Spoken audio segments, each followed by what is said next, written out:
Hey, what's up? What's up, y'all? I am back.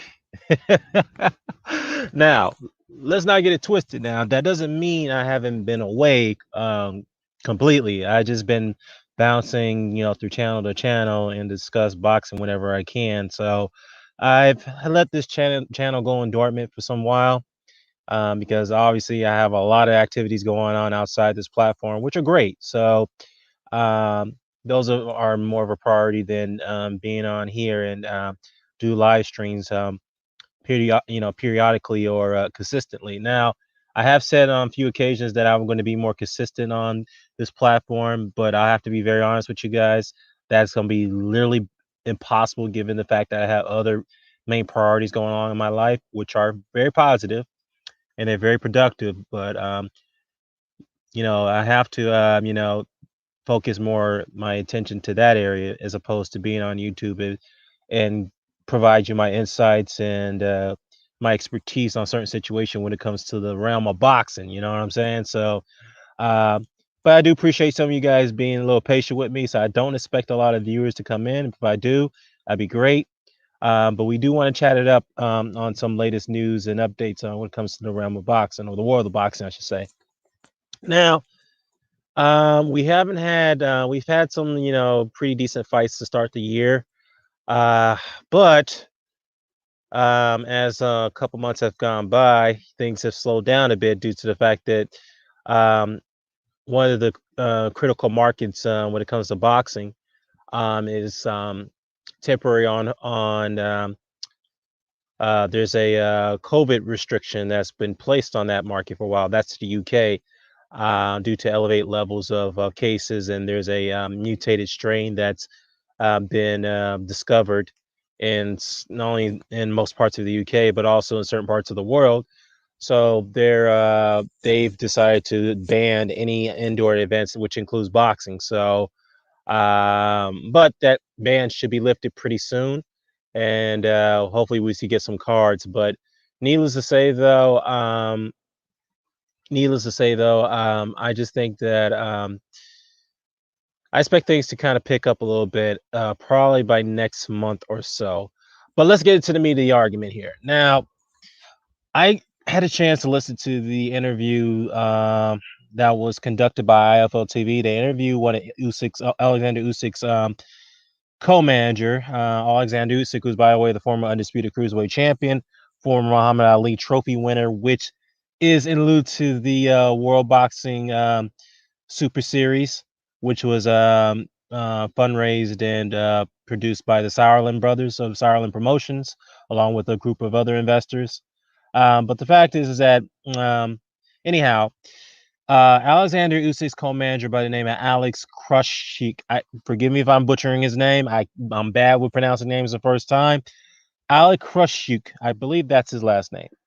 He gave an interview with IFL, and it's a very, very informative interview to say the least, and it's very interesting. It's only about 13 and a half minutes, so it's not that long and drawn out. So thankfully, but to be fair, all long drawn out interviews are very productive. As long as you just, if you really are willing to give the necessary attention that it deserves. But anyhow, it was a very interesting interview, and he had some very, very insightful things to say, and some of it are his opinion and just, you know, speculation. So let's not take everything he said in that interview um, as uh, as what's the word I'm looking for? As as concrete. There you go. As concrete as it may appear. But he was asked about the current situation with his fighter Alexander Usyk, and the interviewer that asked him, first proceeded to say, "Hey, how you doing, Alex? How's everything with you? How's everything with your fighter Alexander?" He said, "Everything's good. Everything's great." So he then proceeded with the questions that, how do you feel about the current situation with Joe Joyce and WBL? And Alexander said, "Look, I'm not happy about the situation." And he said, "Well, what about Alexander Usyk? What about Usyk?" He said he's not happy about it either. And the reason being is because, and this is only quoting him, but not exactly by verbatim. We were expected, and this is his words, we were expected to fight Anthony Joshua for the title after we beat Chisora. Okay, that's where the expectations were. In fact, he also went further to say that the WBO, we rely on the WBO as our supporting mechanism to get, to pretty much, be a presence in the heavyweight scene. What I mean by that is that they were relying on them so they can get a direct shot at the title against Anthony Joshua.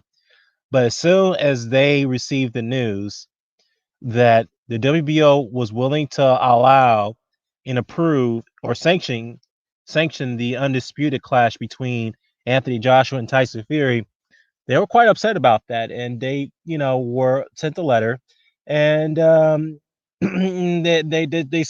expressed a lot of just a lot of grief over that situation, and I can understand that, but many will argue that, and I argue this myself, is that undisputed clashes or unifications always supersedes mandatories, but nonetheless, that will only be up for the sanctioning body to decide that, even though that is the morality of the situation. But at the same time, they do have a clause or a rule stipulating that in their articles of their bylaws. But needless to say, though, um,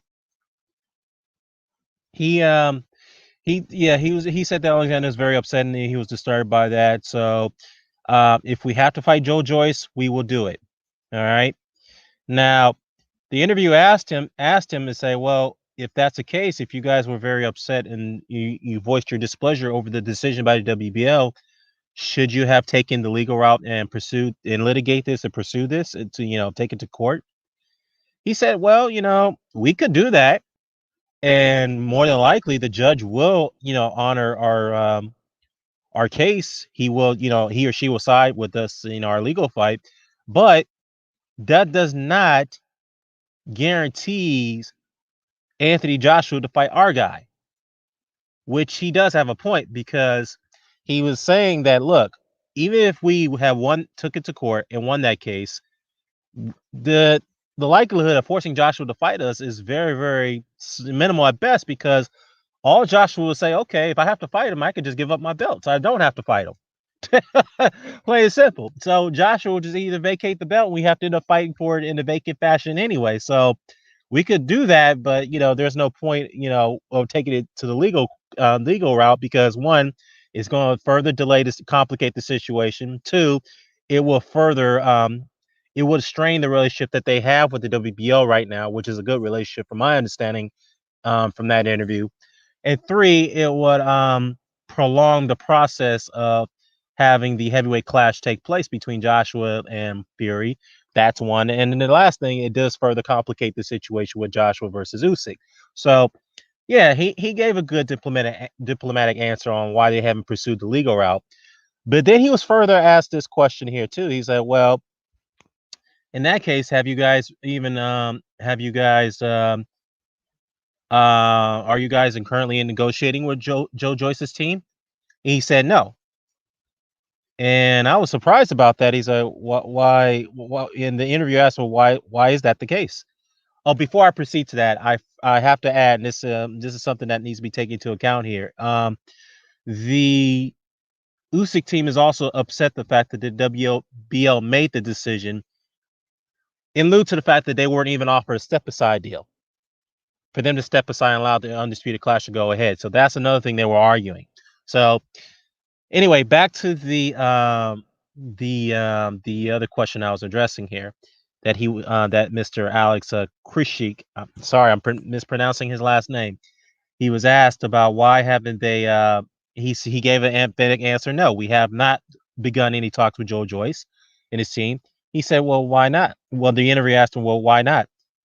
Then Mr. Alex, the co-manager, replies, oh, well, the fact is what, we have not received official letter from the WBO discussing the split that will take place between our fighter and Joe-Joyce. That's number one.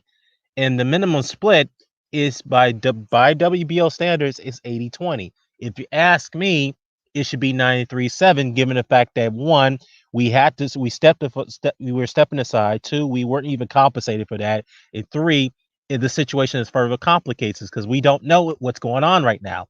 So that's the thing. But also, he says that if it was my way, if I had it my way, then I would just let this thing go to purse bid and let them open market bid for the fight. That's just his take on it. So that's the reason why they haven't. That's one of the reasons why they haven't negotiated with Joe Joyce as of yet. They have yet spoken to him or his team about securing the fight. And lastly, this is a no-brainer. The reason why they haven't, the main reason why the fight between Joe Joyce and Alexander Usyk has yet to been, talks have yet to begin is because they're waiting on the announcement that we're all expecting from AJ and Fury. That's what's going on right now. And then, that's a fact. He said, how can we even negotiate with Joe Joyce? Say we don't even know what the situation with Anthony Joshua and Tyson Fury is. So that's another point that he brought up. And then he was asked, so basically, he said that, well, he was asked this question, do you believe that the AJ Fury fight will be announced eventually? He said, well, this is just my hunch. So don't take his word as factual. He's just providing some speculation. That's all he's doing. He's saying, look, if you ask me personally, just my hunch, I don't think that fight's going to happen anytime soon. And then the interview asked him why. Well, there's one main reason. Well, he said why. Well, the interview asked him, well, why would you say that? Because Frank Warren said they're pretty close to a deal. Eddie Hearn said they're pretty close to a deal. Bob Arum said they're pretty close to a deal. Anthony Joshua said they're pretty close to a deal. So obviously he conveniently left out Tyson Fury, and which I'll get to shortly here. But he said, well, there's one reason why this fight has not been yet announced. He said the number one reason is time. He says, I don't think they have enough time to get the particulars together to get this fight to go ahead. And another thing too, he said that, look, I predict that if this fight doesn't get announced in 3 weeks, then the WBO is going to step in and say, you know what, we waited long enough, and there's nothing's progressed between either side when it came to negotiations for this fight. So we have to go ahead and order our mandatory defense, which means that Joshua will have to fight Alexander Usyk. Now, again, Joshua doesn't have to. He could vacate that belt if he wants to.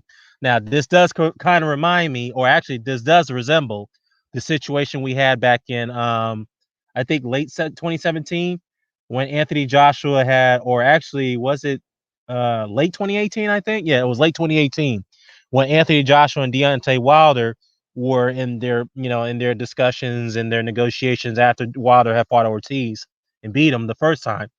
The WBO, not the WBO, the WBA were going to sanction Joshua to fight Alexander Povetkin, and the WBA granted Joshua to go ahead and negotiate with Wilder so that way they could get the fight signed and delivered. But they were offered a timetable, and if they weren't able to meet that timetable, then the mandatory fight will have to be called. So, and lo and behold, that actually happened. Now, whether that was Wilder's fault that the negotiation period the negotiation period expired, whether it was Joshua or her who played games in that situation, who knows? But the fact is that the time expired for both fighters to negotiate for the undisputed clash back in 2018. So that's why we ended up with the Joshua and Povetkin fight. So this situation, which by Alexander Usyk's manager is predicting, is pretty much unfolding almost in the same fashion. Now, I'm not saying I hope he's wrong. Let's not get it twisted. I pray to God that he's wrong about this, but the way he was in his posture and his the way he's providing his insight on the situation, it does seem to me that he may know something that we all don't know. Okay. Now, it is fair to say that how could he know? Because he doesn't know what's going on between Joshua and Fury. That is a fair argument to make. But who knows? Boxing is full of many insiders. What makes you think that Alexander Usyk's manager does not have insider information on what's going on between the two, between what's going on with the negotiation process between the two fighters? That's very possible that he does have insight. Now, I'm not saying he does, but I'm just saying don't be naive to believe that he doesn't have any insight. Okay, so I just want to say that. Um, and another thing I want to point out is that we all know for like the last couple weeks now that Tyson Fury and his father, John Fury, have also put doubts at this fight even going ahead in this summer because they, which is John Fury, I should say, he gave an interview recently saying that, well, there's no papers been signed yet. It doesn't look like, things are going on the up and up, which pretty much what he's saying, paraphrasing it. And we may have to consider other options. We may have to move on from Anthony Joshua. This is what John Fury said, and let's not forget that infamous interview that Tyson Fury gave with ESPN about a couple of weeks ago, saying that this fight is not even progressing even from a year ago. That's what he said. But we have Bob Arum, Eddie Hearn, and Anthony Joshua, who are very optimistic and contradicting Tyson Fury and his father, along with Frank Warren. So, but the fact is that Eddie Hearn, on the other hand, said 2 weeks ago that all the terms have been agreed. We're ready to go. And then he gave an interview with IFL a few days ago, saying that, well, we haven't signed any papers yet. I'm like, well, wait a minute, hold on. 2 weeks ago, you just said that everything was agreed upon. No, there's no outstanding issues. But yet you're coming out saying that, well, there is still some outstanding issues and the papers are yet to be signed. So I don't know what's going on here, but to me, it seems like Alexander Usyk's manager kind of made sense to the whole situation, even though that interview was only 13 minutes. He was just straight to the point. He said, look, he doesn't think they have the time to get this fight going at the ideal time that they want it to take place. They don't have the site, they don't have the venue, nor they have even begun. To me, in my view, I don't think they even discussed the split. Rather, they said the contracts have been exchanged, but no one signed it yet. So what's going on here? Yeah, I know, man. It's been a minute, brother. It's definitely been a minute. So I just wanted to, get my insight on this one. So, yeah, what's up, YG? Yeah, it just seemed to me, but again, going back to Alexander Usyk's manager, the interview that he gave with IFL, take a look at the interview. I post a link in the description box. It's only 13 and a half minutes. It's straight to the point. He said that, look, it's time. He says, I don't think they have the time to get this fight to go ahead. He doesn't believe it's going to happen this year. Now, pay attention to his words.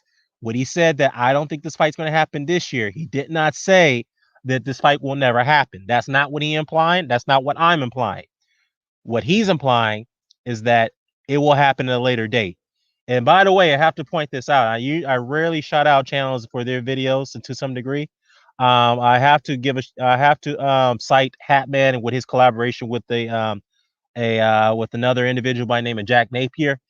Well, that's a very unique name, but so basically, Jack Napier said that he doesn't believe this fight's going to happen this year either. He said he believes that this fight's going to happen in 2022, assuming if both fighters, which is next year, assuming that both not Wilder, I'm sorry, if both AJ and Fury keeps their belts.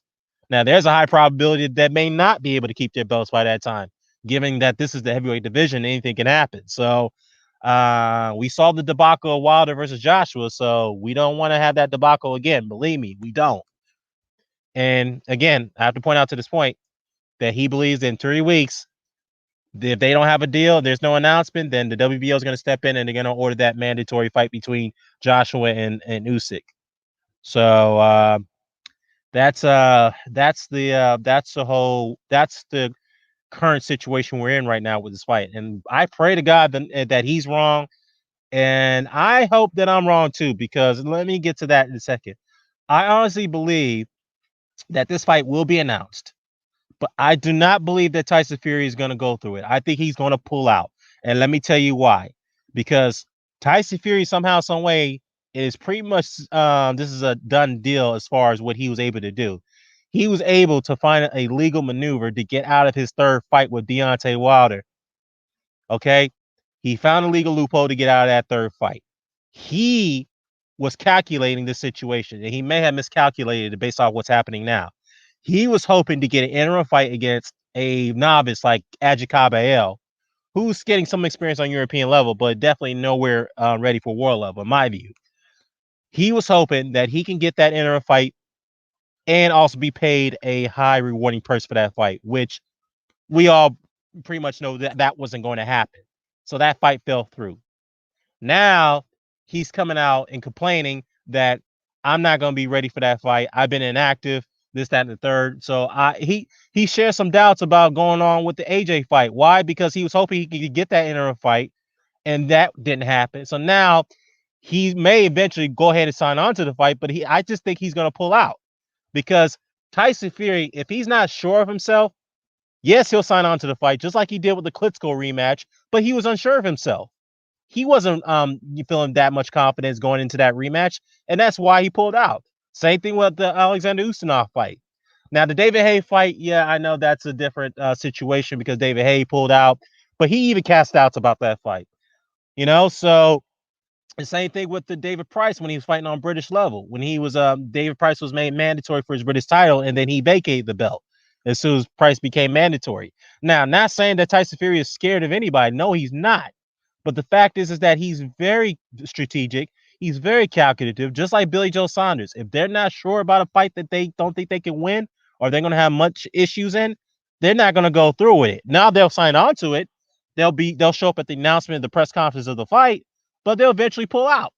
That's what they both him and Billy Joe Saunders are known for doing. So again, I pray to God I'm wrong about this one, but I just have very, very strong doubts that Tyson Fury is going to go through this. I really do.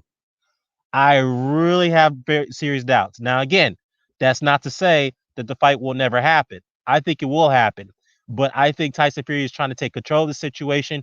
He wants to happen on his terms, and his terms includes 2 interim fights in between before he fights Anthony Joshua. Now, some can argue that that's the case. He may need that because he hasn't been active for more than a year now, a year and 13 months. Joshua's been more active than he is. So then again, you can also argue that hey, he even whenever he's gotten interim fights, he hasn't looked very great. So that is another fair argument to make. So yeah, let me go to the comment section. Yeah, Big Boy says, yeah, man, I've been telling everyone that I don't have faith it'll happen soon. They will stall until they can get a full crowd. Who knows when that will be? You know what?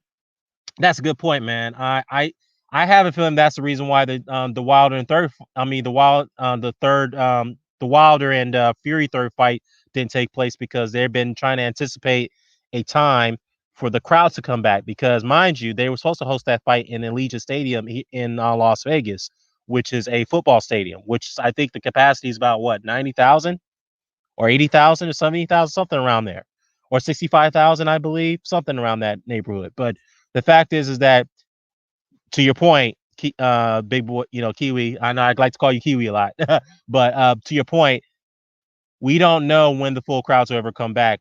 I don't think they'll come back within another year and a half. I think it'd be much longer.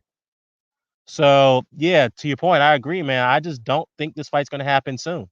I really don't think it will. Also, Usyk won't sign to fight Joyce until that undisputed fight is fully commit. Exactly, and that's exactly what I pointed out, and that's what his manager pointed out. Alexander Usyk's manager with the interview IFL. He said, "Look, we're not signing on to fight Joe Joyce until the undisputed fight is confirmed. Once that's confirmed, we receive a letter from the WBO about the split, confirming our fight, and then we'll go ahead with it. Plain and simple." Big Boys also said, I think that Fury pulled out of the Klitschko fight because he knew the situation with the BBOC, got depressed and got the nose candy. Yeah, that's a good point. But at the same time, he probably that was a distraction, which also reflect on his on his mental mindset going into that rematch. So that's what I was referring to. So that's definitely a good point there, Kiwi. Um so yeah, look, I'm not gonna be on here too long. I'm gonna go ahead and bring in some guys here if they really want to chat this up. I'll post a link in the chat too. So let me do that right now. So you guys can, if anybody want to jump on, we can discuss this pretty shortly. Let me go over here to these cats over here and see if anybody want to jump on with me. I know Mr. Doc wanted the link for a while. Actually, hold on. I gotta go right here.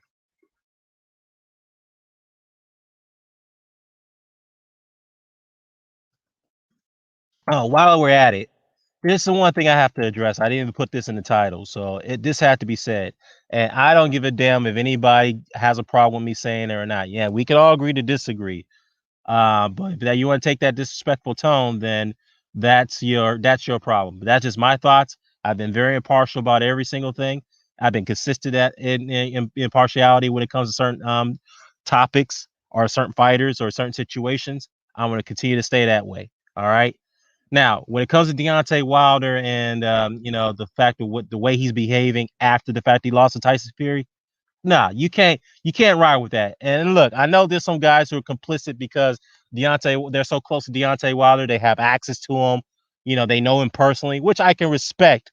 But at the same time, don't sit there and look like a fool and sugarcoat the situation for what it is. Okay, the man's fucked up when he went into that fight, not training properly, doing all kind of bullshit that he wasn't supposed to be doing, didn't like being told what to do, like to surround himself with yes men, and this is what cost him his title. Not only it cost him his title, I think it cost some of his pride a little bit. And this is me, a Deontay Wilder fan, for being real for what it is. Okay. Now, what happened to Deontay Wilder that went and told Jamal Charlo when he not Jamal, Jamel Charlo, when he threw a freaking tantrum when he lost to Tony Harrison in the first fight? Blaming everybody, blaming the judges, not blaming himself for the mistakes he made against Harrison. Deontay Wilder had to calm him down and tell him, look, bro, it's a fight. We all win some, we all lose some. It's okay to lose. You'll come back. And that was a rightful thing for Deontay Wilder to say. I know I've said this before. I'll say it again. That's a rightful thing for him to say. But here he is not preaching his own words. He's not taking heed to his own advice. He wants to blame somebody, want to blame, objects, speculation, throw out conspiracy theories, and not blame himself for the reason why he fucked up against Tyson Fury. Okay. He should have took the noble way, the noble approach to say, you know what? I lost. I made mistakes. I fucked up. I need to go back and fix it. That's all he had to say. Well, he got ridiculed, perhaps, but this is just becoming an embarrassment now, the way he's been behaving. Yeah, he's been calmed down the last few weeks or so, but the fact is, I don't like the idea that he's feeding into the conspiracy theories. I really don't like it. All right, and I'm up to here with the guy. I really am. Some part of me respect Deontay Wilder because he's a fighter. He's a very talented fighter. There's no question about it. Technical deficiencies are always is there. We know that, but he's still a special fighter. He's a very, very talented fighter. We can't take that away from him. But the fact is he's not behaving like a fighter that lost a fight like Anthony Joshua did.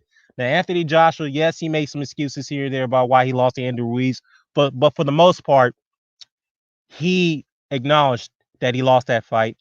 He made a lot of mistakes, and he went back and fixed those mistakes.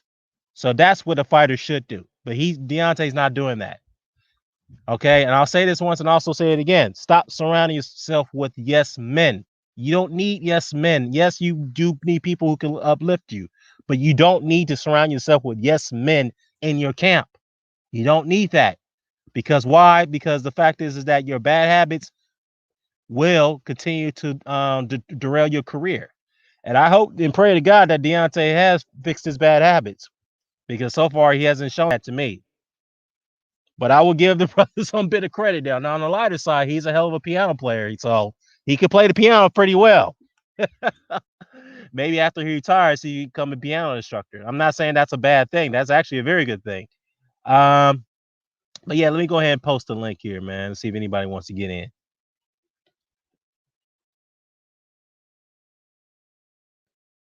Yeah, Kiwi asked, what do I think about Joseph Parker hiring Andy Lee as his trainer? You know what? That's a very surprising move. I'm just being very honest there. I don't know why, how. I mean, look, Andy Lee is a former world champion. He has fought on world level. He definitely has the experience. So those credentials are there. That's for one thing. Now, does that what's the word I'm looking for? Give me 1 second, guys. I'm trying to get this link in here. Okay, here. Nah, that's not it. Damn, where's the link? Okay, it's right here, but okay, I'm copying the link.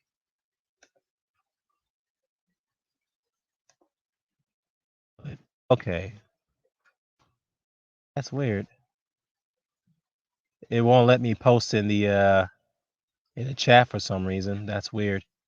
Yeah, so I don't know. I don't think I don't yeah, you know, look, I guess it's too early for me to judge that decision by Joe whether I should criticize it or not because look, you could argue Andy Lee has no experience as being a trainer because he hasn't even trained anyone on the amateur level.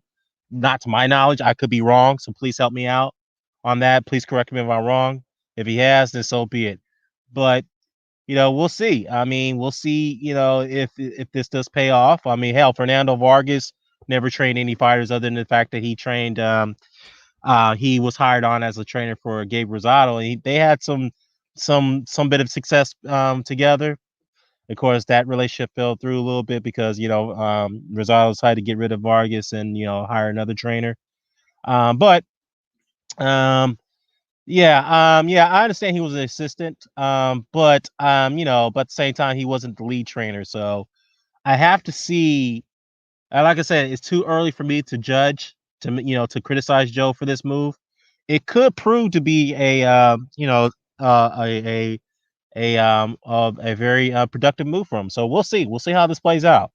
Again, the pros is that Andy Lee does have the experience on world level. He is a fighter. He was a world champion, so he knows what it's like to be in that ring. And yeah, he did become an assistant trainer for Tyson Fury in his last fight against Deontay Wilder, and he's training in the Crunk Gym. He has that tutelage underneath his belt, or feather underneath his cap, as they call it. So, yeah, we'll see. It could be very productive for Joseph. It could be proven as a wise decision for him or the rightful decision.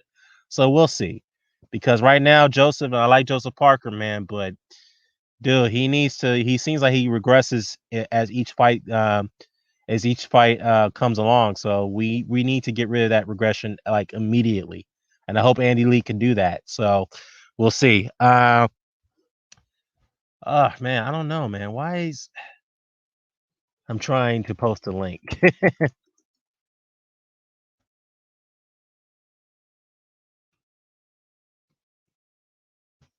Hold on, guys. Hold on. Bear with me here. I don't know what is going on here. Why is it just coming up with StreamYard, but not the link? All right. Do I have to share it? No, not the video file. I just need the link so I can share it. For some reason, I can put it right there, but I guess they don't allow us to do this with Google anymore. Let me see. EJ was able to do it not too long ago, so I don't know how he's able to. All right, let me see. I have to figure this out.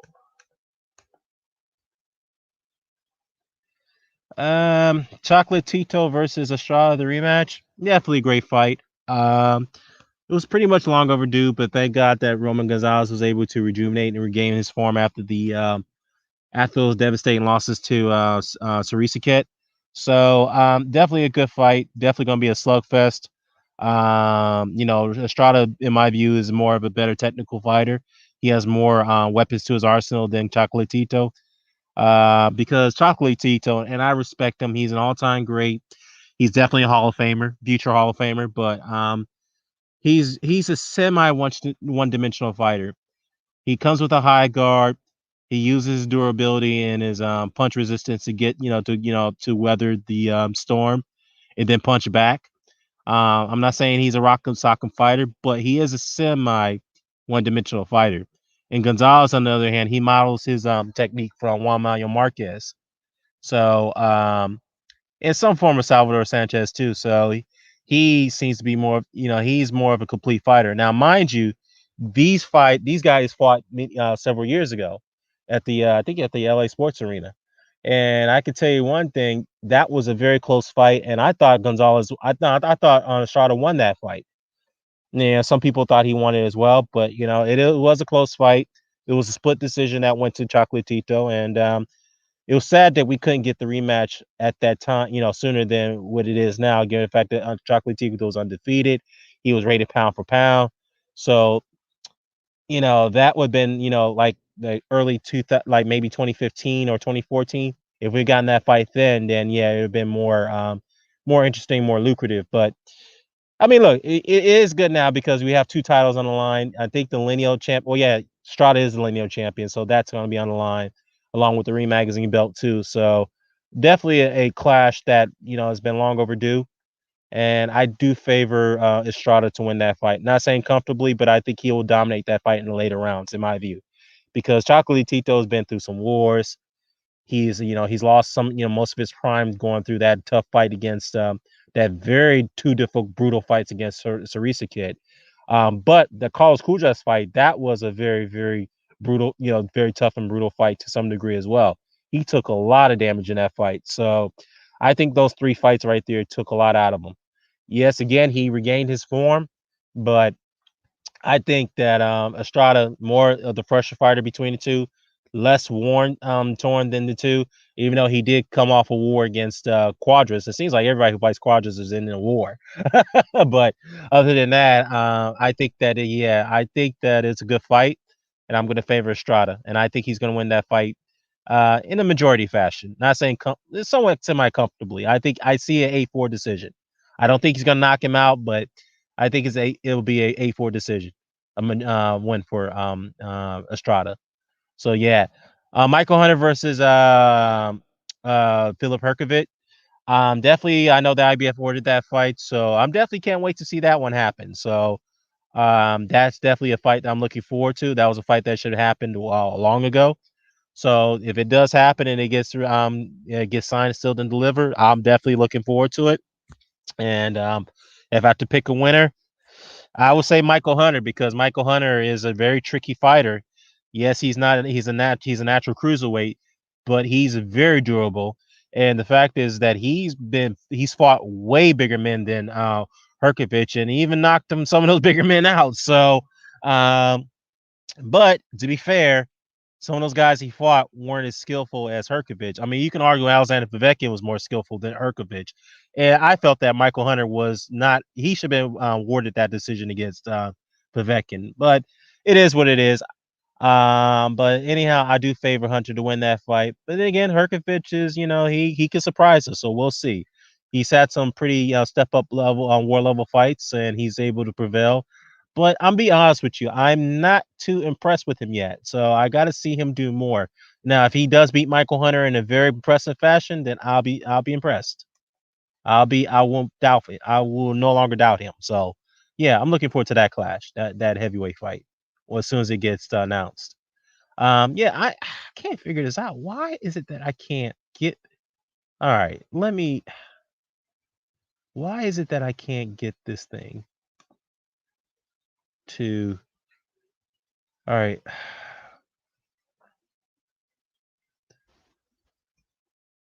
Why is it? Okay. What if I post it here? Same thing here. All right, I guess I have to type it in because that's going to be a problem. Okay, how about if I post it in Word and see what happens?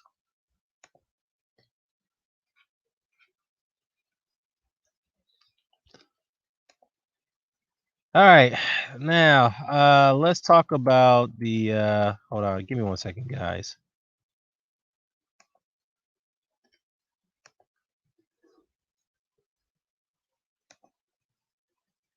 No, that's not what I want to open. Hold on.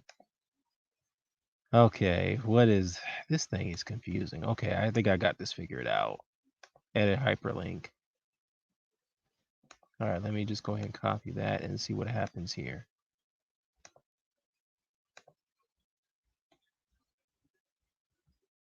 Here we go. Oh boy. I always find ways. Up on. It will be pretty short. Up on. I'm live. Let's see if I can get Mr. Doc in here too.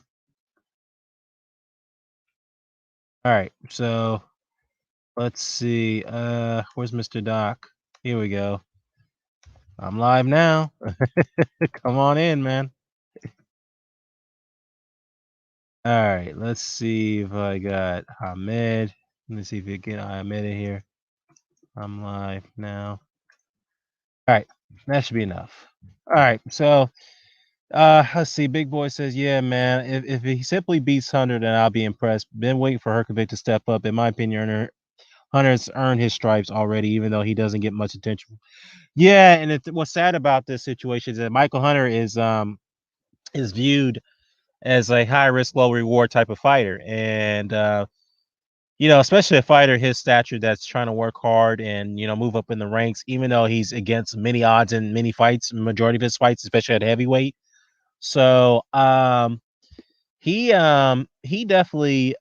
I don't like when fighters get put in that situation. I think that's for the most part why Luis Ortiz's career has been somewhat not stellar, because he's been placed as a high risk, low reward fighter for so many years. And when he finally got a shot at Wilder, he lost twice in those championship fights, and he hasn't really progressed ever. He hasn't really been involved in big fights ever since. So, um, I just think that Michael Hunter, he definitely deserves a title shot after he beats, if he beats Herkovic, which I do expect him to do.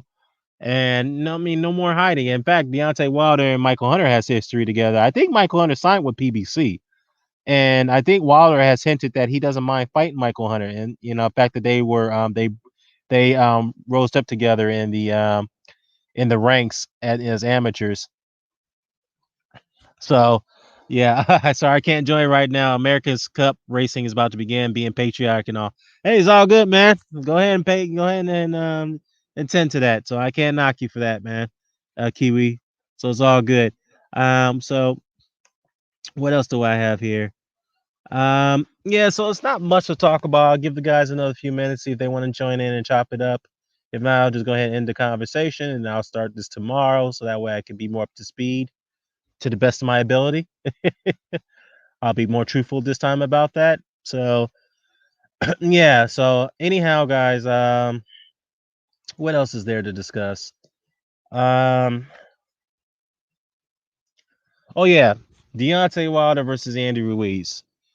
Now there is speculation that's been going around for the last 24 hours that Deontay Wilder and Andy Ruiz are currently negotiating to meet in the summer, I believe, for a heavyweight clash, and that is supposed to be a pay-per-view fight. Now, that's if Andy Ruiz gets past Chris Ariella, which we all expect he shall, and that's going to be headlined as a pay-per-view fight. Hell no, no way in hell.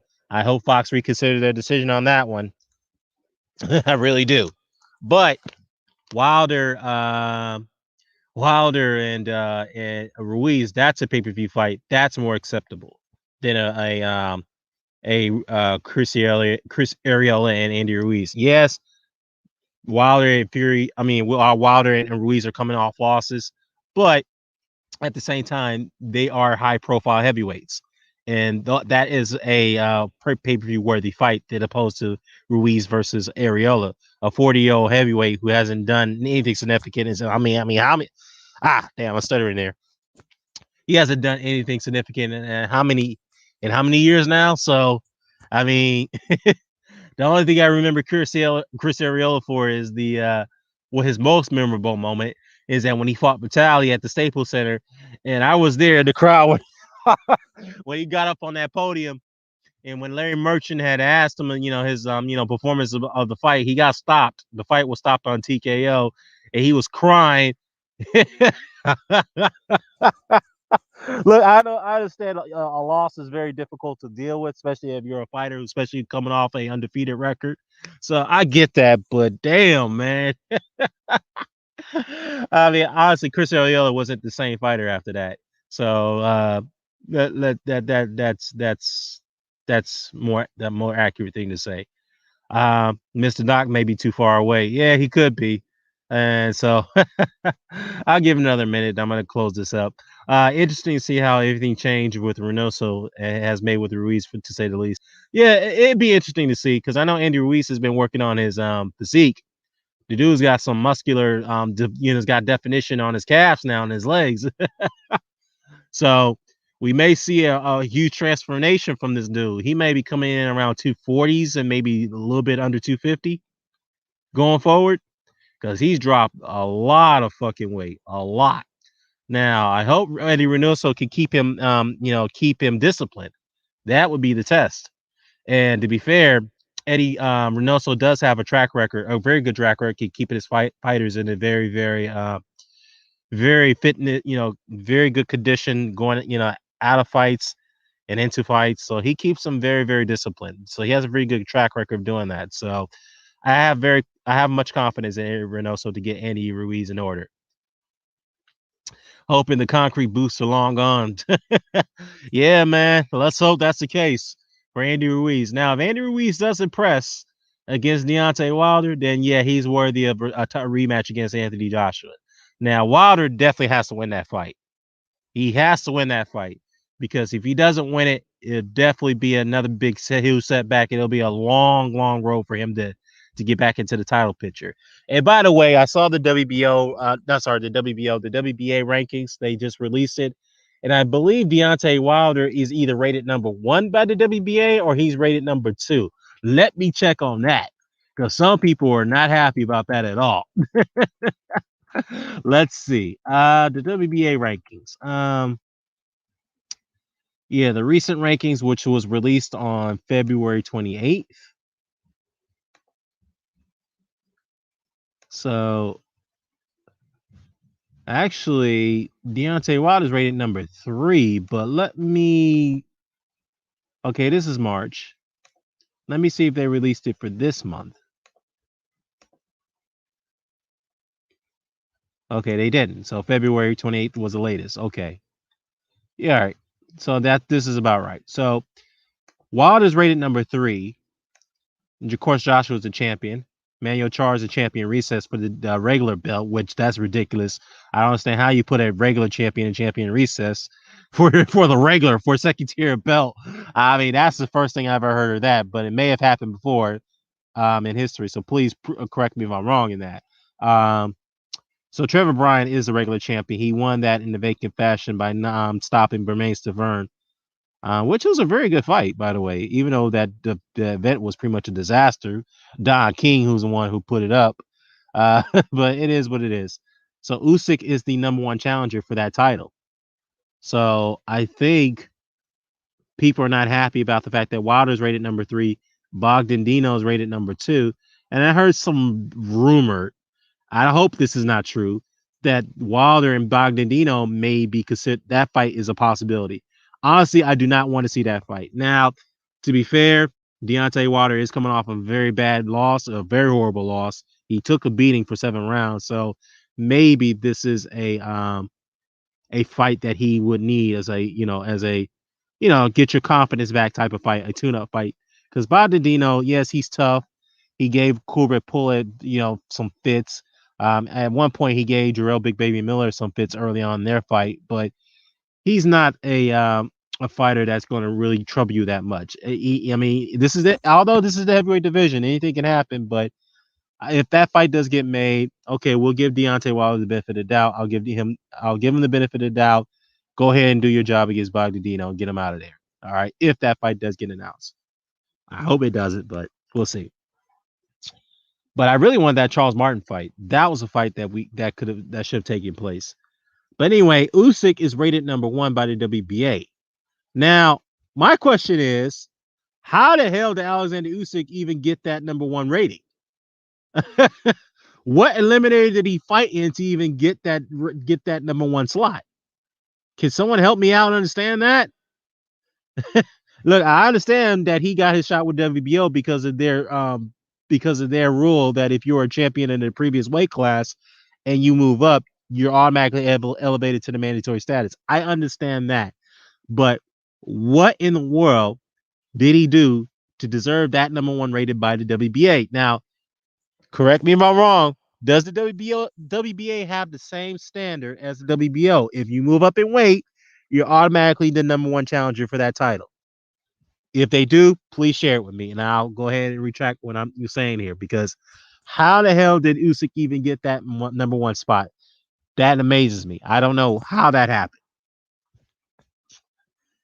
And speaking of the WBA, the mandatory belt, they haven't had a mandatory defense in the last 3 years, almost going on 3 years now. So, man, these mandatories, man, I'm telling you though, they're going to be called up pretty soon, especially at heavyweight, and it's very difficult to carry that many belts as a champion, especially if you're undisputed champion, because you have to keep the sanctioned bodies happy and fulfill their obligations, which is a very difficult thing to do.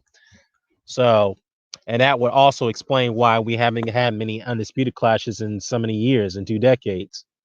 So, as times have changed and the sanctioned bodies has become more powerful, more corrupt, you know, to say the least.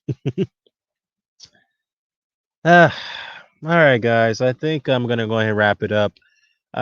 So yeah, just share my thoughts about the whole Fury and Joshua situation, along with the Usyk and Joyce situation. Those fights are definitely in doubt. And yeah, Kiwi says that Povetkin was a Mando. Yeah, he was a WBA Mando, but that was back in late 2018. So, but as I was pointing out, that they haven't that mandatory defense has not been fulfilled in the last almost 3 years now, 2.5 years. So, expect an announcement from the WBA to have their mandatory call after the WBO. I'm telling you that right now. Expect that to happen. Okay. Now, again, just to wrap up, this was just a to give you my insight on the interview that that Alexander Usyk's co-manager had gave with IFL, where he shared his doubts.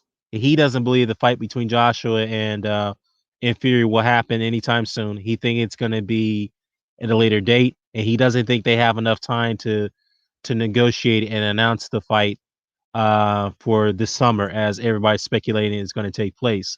So, what he does expect, and this is just his hunch. He doesn't know if it's true, but he suspects that if the fight doesn't get announced in 3 weeks, the WBO is going to step in and they're going to say, you know what, we waited long enough. You guys haven't come to an agreement. We're going to have to enforce our mandatory, and that where Joshua's going to have to decide whether he goes ahead with the mandatory or he forfeits his belt. And it's worth noting that Eddie Hearn has said several times that they will vacate that belt. Now, does that mean they're scared of Alexander Usyk? No, doesn't mean that. I don't think Josh was afraid of him.